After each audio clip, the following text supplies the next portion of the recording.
Hello mga kapards, welcome back sa Pards TV. At nakasalukuyan pong may dumating na isdang sari at pinipilian po ang mga isdang sari-sari mga kapards. So inihiwalay po yung malalaki at saka maliliit tsaka yung magagandang klase.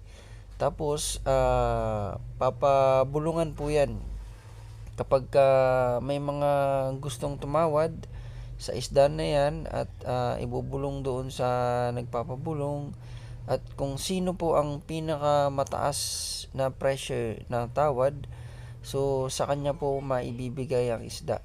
So ganyan po ang proseso sa fishport mga kapards.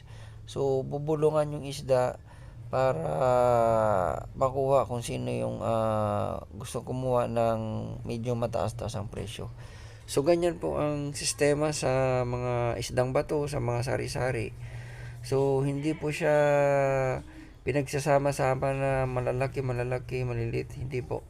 Bagkus ay nakasizing po siya.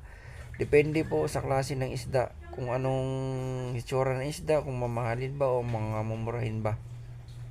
Yun po, ganun po ang sistema sa bulungan. So hiniwalay po yung mga mamahalin, tsaka yung mga first class, second class, hanggang sa third class, yung maliliit po. So yun po mga kapards, at kung pupunta po kayo ng bulungan, so ganyan po ang makikita ninyo doon, na nakatumpok-tumpok po ang isda. So hindi mo yan pwedeng bilhin na per kilo lamang, bagkos kunin mo yung isang tumpok na yan. Kung ilang kilo yan, tatawaran mo ng per kilo. Kung ilang kilo yan, yun yung bibilin mo. So yun lang mga